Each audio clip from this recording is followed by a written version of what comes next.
Twitter nih, bicara terkini. Nah, pada kali ini aku langsung kedatangan narasumber nih dari PT Magot Center Pasuruan, yakni Bapak Muhammad Halis Akbar. Nah, mungkin Bapak bisa menjelaskan tentang MCP sendiri itu apa sih? Ya, jadi PT MCP adalah sebuah perusahaan yang bergerak di bidang pengolahan limbah organik non B3 untuk kita jadikan sebagai sumber protein hewani melalui proses biokonversi melalui makhluk yang bernama maggot. Jadi seperti itu. Jadi ini dari sampah kita jadikan sumber protein hewani. Gitu.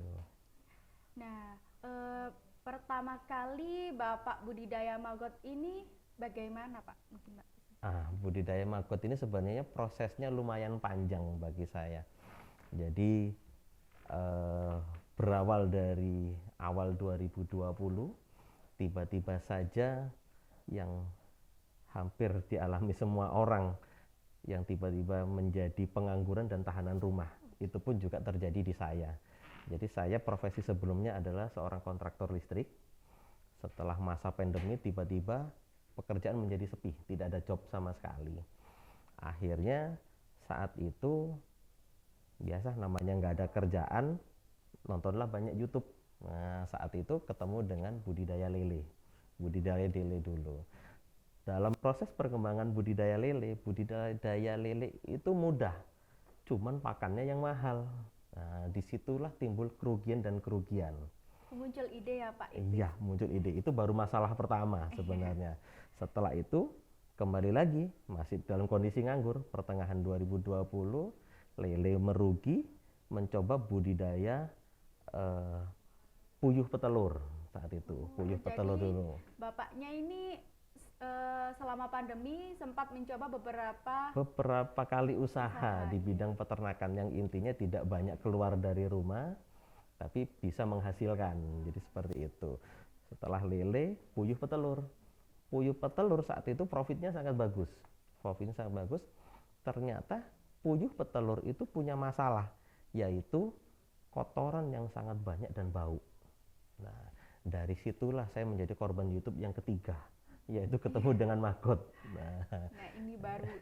baru ini bahas maggotnya. Ya? Jadi melewati perjalanan yang panjang baru ketemu dengan maggot. Saat itu kotoran puyuh saya olah dengan budidaya maggot. Alhamdulillah hasilnya luar biasa. Maggot saya berikan ke lele. Jadi dengan satu makhluk bernama maggot, dua masalah saya itu selesai. Pakan budidaya lele itu terbackup, kotorannya puyuh juga selesai. Jadi ini sungguh makhluk yang luar biasa bagi saya. Sementara ini dalam perkembangannya maggot sudah memasuki ranah industri malahan saat ini. Semakin besar Pak ya? Iya, alhamdulillah dalam perjalanannya seperti itu. Nah, apa sih Pak kesulitan selama budidaya maggot ini?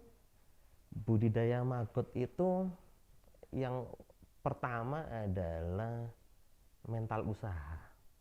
Mental usahanya harus disiapkan karena budidaya maggot tidaklah semudah yang kita lihat di YouTube. Tidaklah semudah yang kita lihat di YouTube. Jadi mental usaha dulu ya. Mental usaha dulu karena begitu mental siap, kita siap dengan masalah-masalah yang ada. Masalah maggot yang utama, masalah budidaya maggot yang utama adalah ketersediaan pakan. Maggot ini makhluknya kecil, tapi rakusnya luar biasa. Jadi kalau saya ngomong budidaya ini ya, jadi 10 gram telur maggot nanti selama 3 minggu itu bisa menghabiskan sampah organik 150 kilo. Waduh, banyak banget ya Pak ya? Iya, jadi yang utama adalah ketersediaan pakan. Itu menjadi masalah utama bagi pembudidaya maggot. Seperti itu. Kira-kira dari budidaya maggot ini bisa dimanfaatkan apa aja Pak? Budidaya maggot ini seperti yang saya sampaikan di depan tadi, bahwasanya maggot itu adalah sumber protein hewani non tepung ikan. Jadi saat ini kan protein hewani itu hanya di backup oleh tepung ikan. Jadi bisa dibayangkan ikan ini sudah cantik-cantik di laut ya, atau ditambak, diambil. Setelah itu dijemur, setelah itu digiling untuk jadi tepung. Tepungnya dicampur dengan macam-macam, dikasih makan ikan lagi gitu kan. Jadi apa? Bolak-balik aja Pak Iya, ya. kan Nggak lucu ada aja gitu protein kan, lain. lucu aja.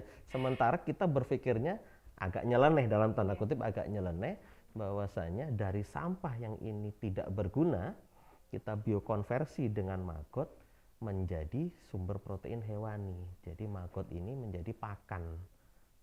Begitu. Kira-kira berapa Bapak yang omset terima selama budidaya maggot ini? Kami berbasis komunitas, pada awalnya berbasis komunitas. Sedikit saya bercerita saja, ada salah satu mitra kita, itu di Rejoso, sebenarnya sepasang suami istri, keduanya sudah pegawai tetap di sebuah perusahaan di Pasuruan. Bisa dibayangkan perusahaan di Pasuruan itu UMK-nya kan lumayan, dan kalau 2 orang aja berarti sudah di atas 8 juta. Dia memutuskan dua-duanya resign dan menekuni budidaya maggot. Ini mitra, bukan yang di kantor pusat ya, bukan di saya. Kita ngomong mitra aja kecil dulu. Itu dia penjualannya itu fokus pada telur maggot. Masih beberapa hari kemarin saya ngobrol dengan Mas Tain namanya, itu setiap 3 hari pencairan di Shopee itu antara 3 juta sampai 4 juta. Wow, Per lumayan 3 banget, Pak, hari. ya. Itu mitra. Yang Belum yang pusat yang ya? pusat disingitno di disembunyikan dulu. Jadi alhamdulillah kalau budidaya maggot itu bila diseriusi kita akan menghasilkan itu 25-30 juta itu sangat mungkin, dan itu semuanya dari sampah. Waduh. Sungguh luar biasa. Hebat banget Pak ya. Nggih, nggih. Kalau boleh tahu mitranya dari maggot ini siapa aja Pak?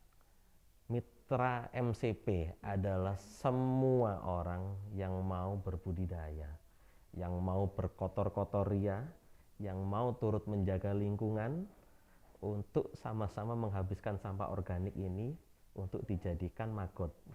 Jadi mitranya seluas-luasnya, sebesar-besarnya. Karena alhamdulillah dalam perkembangan saat ini kebutuhan untuk maggot ini luar biasa besar.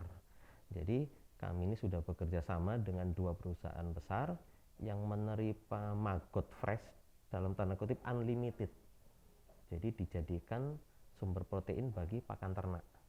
Jadi maggot yang awalnya hanya untuk budidaya rumahan sekarang sudah memasuki ranah industri.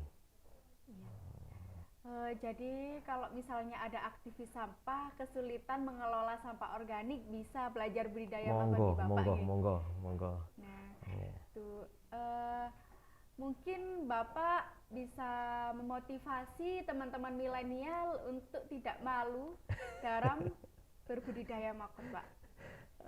Untuk teman-teman para milenial yang masih muda, yang masih penuh energi, yang masih penuh semangat, bagi saya sampah organik ini adalah masa depan yang lebih baik bila kita kelola dengan bijaksana.